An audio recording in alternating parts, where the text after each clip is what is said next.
a front-runner is emerging. Multiple news outlets this morning are reporting that Colorado Circuit Court Judge Neil Gorsuch has risen to the top of the list and will be the choice of President Trump to fill Antonin Scalia's vacant seat on the court. I want to bring in Fox senior judicial analyst Judge Andrew Napolitano. Now, Judge, I know you had a meeting with Trump last week, but you said you didn't actually talk specific names. What do you know about Judge Gorsuch? I know that he is high on the list, and I'm going to use an unusual word, which will make somebody in heaven laugh, in terms of Scalia-ness, which is basically what they were looking for. They actually input metrics into a computer, looking for code words and phrases and references towards ideology in the published opinions of judges to see how they compared most favorably to Justice Scalia. Judge Gorsuch compared very favorably. In fact, of the 20 names on the list, I think he was number 2 in terms of all these target words and phrases and ideas to compare him. He is certainly a traditionalist. He's certainly a conservative.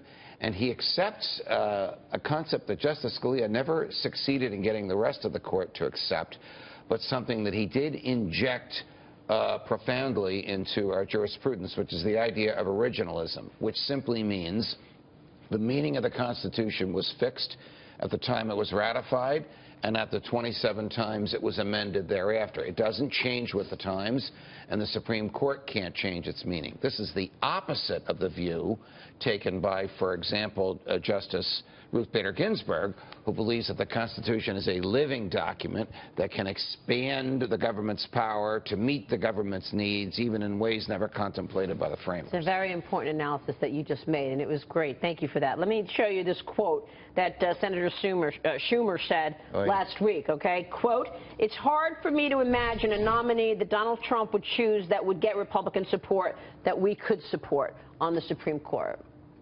Well, it's hard for me to imagine that Donald Trump would choose a nominee to please Chuck Schumer. I mean, I realize that Schumer is the minority leader in the Senate, but the president has promised that he will appoint someone very, very much like Justice Scalia. Senator Schumer was not in the Senate when Justice Scalia was confirmed, but I doubt that if he had been, he would have voted to affirm him. What Senator Schumer is looking for is the type of nominee that President Obama offered in the 2 seats that he filled with Justice Kagan and Justice Sotomayor. On the other hand, I think that Senator Schumer will find this a fruitless venture if he attempts to prevent a vote on this or to filibuster this because he doesn't approve of the ideology of the person. But can they stop it? Well, it's a very interesting question. Our own Chris Wallace asked that question twice of Senator McConnell, the majority leader in the Senate, on Fox News Sunday. And Senator McConnell answered the same way both times. And Chris got a little bit more aggressive, and he said, the nominee will be confirmed. Does that mean you're going to use the nuclear option and bar the Democrats from filibustering? He said, Chris, the nominee will be confirmed. Sounds like yes, Dave. They'll use whatever they can to get their nominee. But the Democrats are angry because of Merrick Garland. Yes, they are. They not? That is one of the reasons that you have heightened anger. Yes. Because Merrick Garland, as you have said repeatedly on this network, on the news channel, centrist, a very centrist pick for Obama. And certainly qualified. And had he been nominated by President Obama for one of the other seats, while Justice Scalia was still alive, clearly would have been confirmed. But listen, I know Senator Schumer. I like him. I end up seated next to him on the shuttle a lot, going from Reagan to LaGuardia, and that's where we chat. But he is fooling no one if he thinks that Donald Trump is going to tailor his appointment to suit the Democrats. That's not what he was elected for. He was elected for the opposite of that. He was elected promising to find another Antonin Scalia, and that's what he believes he's doing. A lot of people are afraid that whoever comes in is going to start revisiting some of the big issues that people are concerned about, whether it's gay marriage or whether it's Roe v. Wade. What do you think of the people that you know he might be considering is going to happen? Roe v. Wade, the 44th anniversary. I think that Roe v. Wade's days are numbered. Really? That will not stop abortion in the United States. It will leave it up to the states. So in some states like New Jersey, where it's legal today up to the moment of birth, It will still stay that way. In other states, I don't want to suggest them, but some states have been more aggressive in their efforts to pull back on abortion. It will be unlawful, and you'll have to vote with your feet. You'll have to go to a state where the surgical procedure that you want is available. In terms of same-sex marriage, I don't see any change. There are no cases in the pipeline. The Supreme Court sometimes changes its mind, but rarely 180 degrees. And within 3 years of just having said that same-sex marriage is lawful, it's extremely unlikely that they would take the opposite position tomorrow. Gorsuch is the closest on Trump's list to a Washington insider. Apparently, he's the son of former EPA Administrator Ann Gorsuch, educated in the Ivy League and at Oxford. Yes. Law clerk to Justice Anthony Kennedy. Yes. Yeah, his mom was Justice the first Byron Wright. woman Some to run people will. The EPA, yeah. Some of Donald Trump's, shall we say, more revolutionary base will say we don't want an insider. We don't want a person that's already a member of the establishment.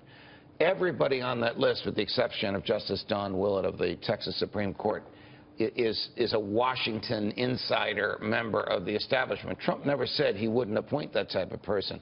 He said he would appoint a person who thinks like Justice Scalia, and he is safe in saying that Judge Gorsuch is in that category. Can I ask you just a real quick question, because you brought up Roe v. Wade, you brought up same-sex marriage. What in the court's future would this future justice, where could the law be impacted? The way that we live today, where could the laws change potentially? Well, remember, the Supreme Court doesn't sit in Washington and say, that's constitutional, that's unconstitutional, that's a maybe. They have no authority except for cases that are properly brought before them. And 99% of the time, for cases to be properly brought before them, they start at a trial court, they go to an intermediate appeals court, they get to the Supreme Court. The Supreme Court affects less than 0.5% of all litigation in the United States because it just doesn't make its way up there.